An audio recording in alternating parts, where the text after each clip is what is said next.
آج ہم بہت ہی انپریسیڈنٹڈ سچویشن سے گزر رہے ہیں. ہم میں سے شاید کسی نے بھی اس طرح کی سچویشن پہلے ایکسپیرینس نہیں کی. ہم میں سے کوئی بھی شاید اس طرح کی وبا سے نہیں گزرا. ہم میں سے بہت سو نے اور دوسری طرح کے نیچرل کلیمٹیز دیکھی ہوں گی، ارتھ کویک ہے، فلڈ ہے ایٹسیٹرا، لیکن اس طرح کی وبا شاید ہم اپنی زندگیوں میں پہلی بار دیکھ رہے ہیں. اور ہم نے کبھی اس طرح کا ایک لاک ڈاؤن سچویشن بھی نہیں دیکھی جہاں مہینوں ہم گھر کے اندر محدود ہو کے رہ گئے. انسان کی تاریخ نے اس طرح کی بہت سی وبائیں بہت بار دیکھی ہیں اور اس کی تباہیوں سے بھی گزرا ہے اور اس سے بہت کچھ سیکھا ہے.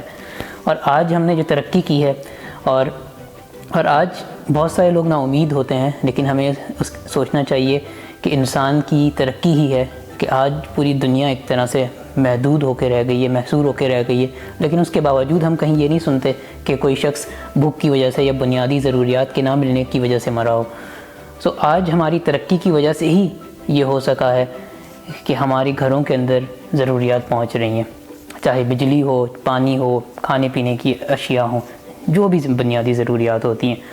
تو ہمیں اس بات پہ فخر بھی محسوس کرنا چاہیے کہ بحیثیت انسان ہم ترقی کے اس نہج پہ پہنچ گئے ہیں کہ ہم شاید 6 ماہ تک یا سال تک گھروں میں محصور ہو کے اس دنیا کے نظام کو چلا سکتے ہیں، چاہے وہ سیاست ہو، چاہے وہ کاروبار ہو، چاہے وہ انسٹیٹیوشنز ہو. اور آج بنیادی طور پہ ہر ضرورت کی چیز موجود ہے اور وہ اسی طرح کام کر رہی ہے جیسے لاک ڈاؤن سے پہلے کر رہی تھی.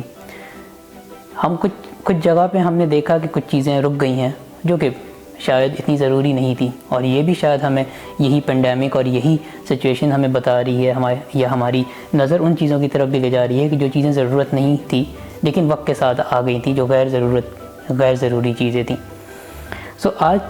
آج اس ویڈیو کو بنانے کا ایک تو مقصد یہ ہے کہ ہمیں نا امید نہیں ہونا چاہیے، اور دوسرا ہم یہ بھی اور 2-3 نیگیٹیوٹی بھی ہم نے دیکھی ہیں اس سینیریو کے دوران. جیسے کہ ہم دیکھتے ہیں کہ لوگ بڑے نا امید ہیں، بڑے ڈس اپوائنٹڈ ہیں، ان کے اندر ایک انگزائٹی ہے کہ کیا ہونے جا رہا ہے، اور ان کے اندر ایک ڈر ہے، ایک خوف ہے.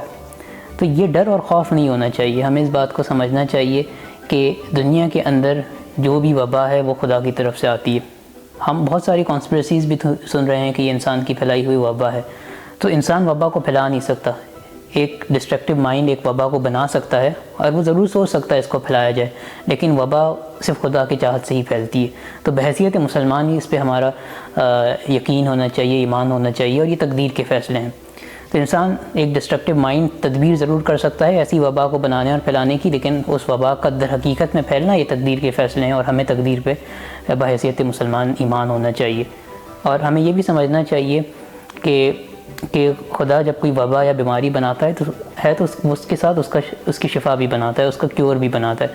تو اس کا حل، اس مصیبت کا حل، اس بیماری کی شفا بھی موجود ہے اور اس پہ کام بھی ہو رہا ہے. اور ہم دیکھتے ہیں کہ آج انسان تقریباً 132 قسم کی ویکسینز بنا چکا ہے، جس میں سے کچھ لیبارٹری ٹیسٹنگ میں ہیں، جس میں سے 7 ایسی ویکسین ہیں جس کا انسانوں کے اوپر تجربہ ہو رہا ہے.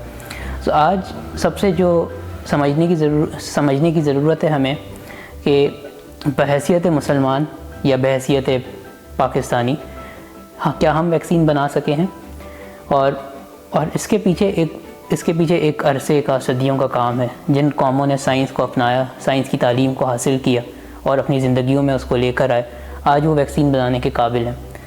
اور ہم دیکھتے ہیں کہ آج جو صلاحیت مغرب کے پاس ہے یا ویسٹ اور یورپ کے پاس ہے، اور کسی حد تک چائنا کے پاس بھی ہے، وہ ویکسین بنا سکتا ہے. لیکن جو سب سے اہم چیز ہے جس پہ ہمیں فکر کرنی چاہیے کہ یہ سارے ممالک ایک سرمایہ دارانہ نظام کے اندر ہیں، جہاں پہ وہ ویکسین ضرور بنائیں گے، لیکن وہ چاہیں گے کہ اس کا جتنا بھی فائدہ ہے، اس کے پیچھے جتنی بھی محنت ہے، اس کا پورا ان کو صلہ اس دنیا میں ملے.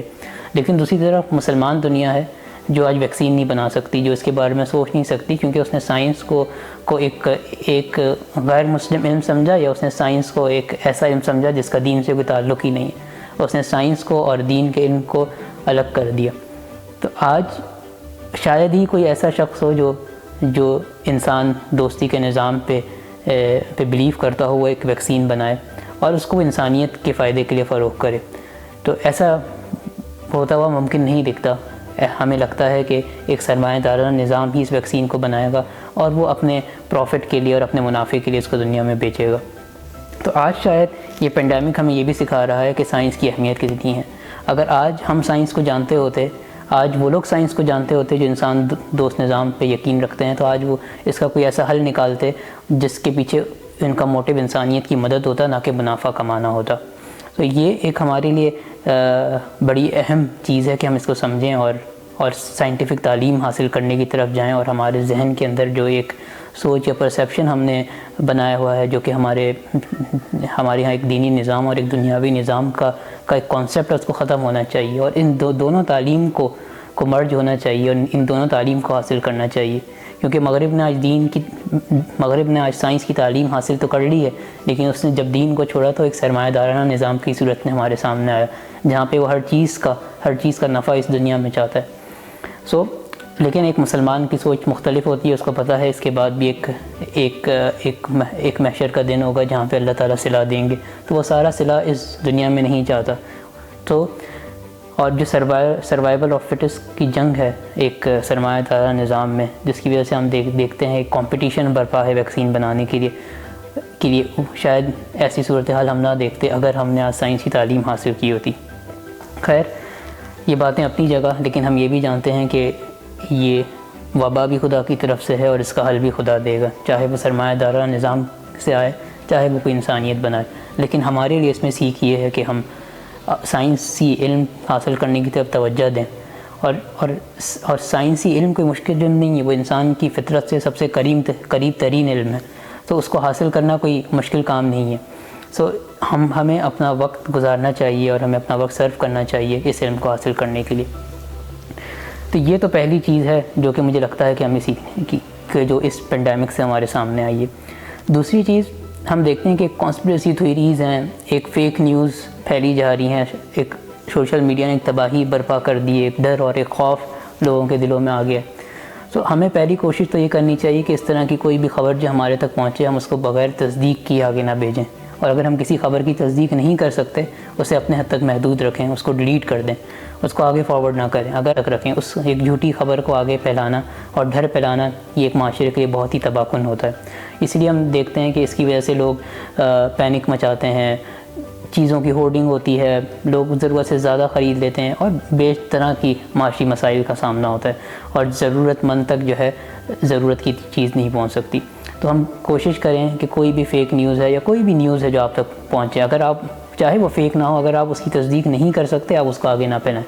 تیسری جو بہت اہم بات ہے کہ ہم نے دیکھا کہ جب یہ وبا پھیلی تو گورنمنٹ نے ایک بہت اسٹیمولس پیکیج اناؤنس کیا، اسمال اینڈ میڈیم انٹرپرائز، جس کو ہم SME کہتے ہیں۔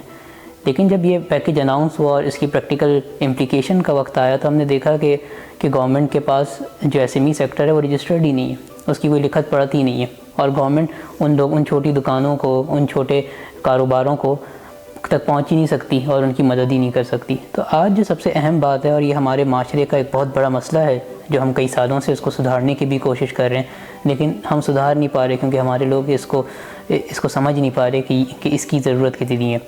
تو وہ مسئلہ ڈاکومنٹیشن کا ہے۔ آج ہمارا کاروبار ایک انفارمل اکانومی کے اندر کام کرتا ہے، انڈاکومنٹڈ سیکٹر کے اندر ہے، وہاں کوئی لکھت پڑھت کا کوئی نظام ہی موجود نہیں ہے، وہاں ہمیں پتہ ہی نہیں ہے کہ ہم کس کو بیچ رہے ہیں، کس سے کیا خرید رہے ہیں۔ تو اس پورے نظام کی لکھت پڑھت ہونا بہت ضروری ہے۔ یہ آپ کو ایک طرح سے تو ریاست کی مدد کرتی ہے کہ وہ لوگوں تک پہنچ سکے اور ان کی ضروریات پوری کر سکے جب بھی کوئی ڈیزاسٹر آئے۔ دوسری طرف آج جس سینیریو میں ہم بیٹھے ہوئے ہیں وہاں آج آپ دکانیں نہیں کھول سکتے، آپ بازار نہیں کھول سکتے، آپ کو لوگوں کے گھر تک پہنچ کے ان کی ضروریات پوری کرنی ہے۔ تو ایک پورا سپلائی چین کا جو نظام ہے، جو کہ پہلے یہ ہوتا تھا کہ کسٹمر دکان پہ آتا تھا، اب وہ اس کا ریورس ہو گیا، اب دکاندار کو کسٹمر تک پہنچنا ہے۔ تو یہ سپلائی چین کا یہ نظام جو ریورس ہوا ہے، اس نظام کو امپلیمنٹ کرنے کے لیے ڈاکومنٹیشن بہت ضروری ہے۔ ایک دکاندار کو اگر نہیں پتہ کہ اس کا کسٹمر کون ہے، اس کو نہیں پتہ کہ اس کے ٹاپ 50 کسٹمر یا ٹاپ 20 کسٹمرز کون ہیں، اس کو یہ نہیں پتہ کہ اس کے کسٹمر سے مہینے میں کتنی خریداری کرتے ہیں، سال میں کتنی خریداری کرتے ہیں، تو وہ لوگوں تک نہیں پہنچ سکتا، وہ کسٹمر بیس نہیں بنا سکتا، اس کو نہیں پتہ کہ مجھے اس بندے کو بلک میں بیچنا ہے یا اس بندے کو مہینے کا یا دن کا سامان بیچنا ہے۔ تو یہ پوری اسٹڈی آپ اسی وقت کر سکتے ہیں جب آپ کے پاس ڈیٹا موجود ہو، اور یہ کوئی مشکل کام نہیں ہے۔ لیکن نہ جانے کیوں ہم ڈاکومنٹیشن سے ڈرتے ہیں، ہم اس کو بزنس کاسٹ سمجھتے ہیں، ہم سمجھتے ہیں کہ میرا کاروبار ہے میں کیوں ڈاکومنٹ کروں، جب بھی ریاست نے اس طرح کے فیصلے کیے کہ وہ اکانومی کو ڈاکومنٹ کرتا ہے تو ہمارے تاجر اس فیصلے کے خلاف کھڑے ہوئے، جبکہ یہ ہمارا مذہبی فریضہ ہے۔ قرآن کے اندر بھی ہمیں اس بات کی تلقین کی گئی ہے کہ ہم جو بھی کاروبار کریں اس کی ہم ڈاکومنٹیشن کریں، تاکہ اگر وہ کبھی بھی کوئی ڈسپیوٹ یا کوئی جھگڑا ہوتا ہے تو ہمارے پاس ریکارڈ موجود ہو، ہمارے پاس ثبوت موجود ہوں اس ٹرانزیکشن کے۔ تو یہ معاملہ انسان کی چاہت کا نہیں ہے، اس کو ہمیں کرنا پڑے گا۔ اور آج شاید یہ پینڈیمک ہمیں ایک موقع دے رہا ہے کہ ہم ڈاکومنٹیشن شروع کریں، اور اسی طرح ہم کسٹمر تک پہنچ سکیں گے۔ اور یہ صرف سپلائی چین ریورس نہیں ہو رہی، اگلا جو اس کا سٹیپ ہوگا وہ ای کامرس کا ہوگا۔ ای کامرس کے اوپر آپ کو کوئی نہیں پہچانتا، آپ کو پہلے سٹیج پہ آپ کو لوگوں کو پہچاننا ہوگا، جن کو آپ پہچانتے ہیں آپ ان تک پہنچیں گے اور ان کو بتائیں گے کہ یہ میرا ای کامرس چینل پہ میں یہاں ایگزسٹ کرتا ہوں۔ آج اس کو سمجھنے کے لیے بڑی آسان تھی ایک مثال ہے کہ آج جوڑیا بازار میں جس کی دکان ہے، اگر اس کو ری لوکیٹ کر دیا جائے ہائی وے پہ تو وہ نہیں جانا چاہتا، کیونکہ لوگ اس کی دکان کی لوکیشن سے اسے پہچانتے ہیں، اس کے نام سے نہیں پہچانتے۔ اس کے باپ بھی وہاں بیٹھتا تھا، آج وہ بیٹھتا ہے، کل اس کا بیٹا بیٹھے گا۔ لوگ ان تینوں شخصیات کو نہیں پہچانتے، لوگ اس دکان کی لوکیشن کو پہچانتے ہیں۔ وہ اس دکان کی لوکیشن کو کبھی بدلنا نہیں چاہتا، وہ اس کی بزنس کا سب سے بڑا اثاثہ ہے وہ دکان۔ تو جب آپ جوڑیا بازار سے اٹھ کے ہائی وے پہ نہیں جا سکتے، لیکن اگر آپ کو کل ای کامرس چینل پہ جانا پڑ جائے گا تو پھر آپ کو کون پہچانے گا؟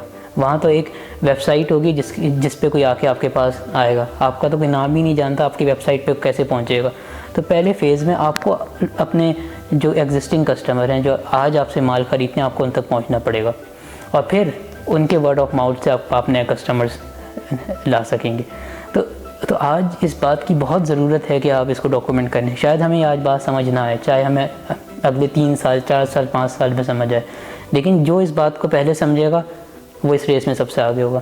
آج ہر طرح کا کاروباری چاہے وہ چھوٹا ہو یا بڑا ہو، وہ ایک پیج پہ کھڑا ہو گیا، وہ ایک لائن پہ کھڑا ہو گیا، اور وہاں سے ریس پھر سے شروع ہوگی۔ جب یہ لاک ڈاؤن کھلے گا تو ایک نئی ریس ہوگی، ایک نئی جنگ ہوگی۔ آج اس دورانیے میں جب ہم لاک ڈاؤن میں جب چیزیں رک گئی ہیں، ہمیں اپنی خامیوں کو پہچاننا ہے، اس پہ کام کرنا ہے، نئی آنے والی اپرچونیٹیز کو سمجھنا ہے۔ اور اس وقت جو بزنس کمیونٹی کے لیے سب سے بڑی اپرچونیٹی ہے وہ ہے ڈاکومنٹیشن آف بزنس، کہ وہ اپنے بزنس کو ڈاکومنٹ کریں، اپنے کسٹمرز کو پہچانیں، وہ کہاں پر ہیں ان کو پہچانیں، تاکہ وہ ان کے گھر تک جو ہے اپنا مال پہنچا سکے۔ آج آپ دیکھیں کہ اگر آپ دیکھیں آج اس دورانیے میں سب سے زیادہ لوگوں نے نوکریاں لوز ہوئی ہیں، جن کو نوکریوں سے نکالا گیا وہ مارکیٹنگ اور سیلز کے لوگ تھے۔ آج کسی کو ضرورت نہیں ہے ایڈورٹیزمنٹ چھاپنے کی، آج کسی کو ضرورت نہیں ہے نئی کانٹینٹ بنانے کی۔ آج سب سے زیادہ ضرورت ہے کہ آپ کا مال دکان میں اویلیبل ہو۔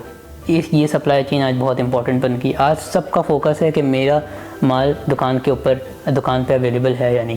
اگر دکان پہ اویلیبل ہے تو بکے گا، اگر دکان تک وہ نہیں پہنچ رہا نہیں بکے گا۔ اور اس سے بڑی اہم بات کہ فیکٹری پہ لائن میری چل رہی ہے، کیا میرا مزدور میرا لیبر کام کر رہا ہے؟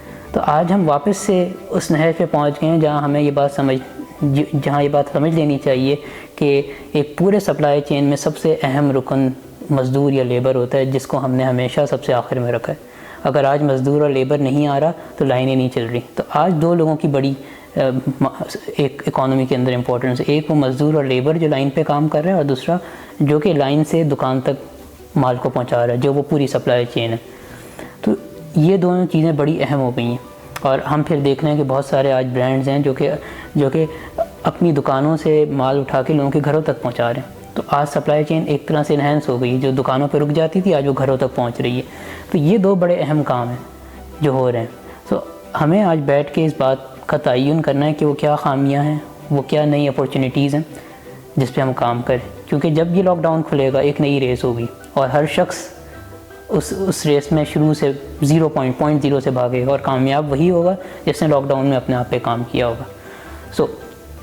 سو یہ 3 باتیں میں آپ سے کرنا چاہتا تھا، اور اس میں جو سب سے اہم بات ہے میرے نزدیک وہ شاید ڈاکومنٹیشن ہے، جو کہ ہماری جو لوگ اس وقت بزنس کر رہے ہیں ان کے لیے بھی بہت اہم ہے، اور جو لوگ اس وقت اسٹوڈنٹس ہیں جو اپنے کریئر پرسو کرنے کی طرف جائیں گے ان کے لیے بھی بہت ضروری ہے کہ ایک بہت اچھی اپرچونیٹی ہے، یہ ایک بہت بڑا ایریا ہے، گیپ ہے جہاں پہ آپ کام کر سکتے ہیں بینگ این انٹرپرینیور، یا آپ اگر فیملی بزنس ہے تو آپ اس میں چیزوں کو ڈاکومنٹ کریں۔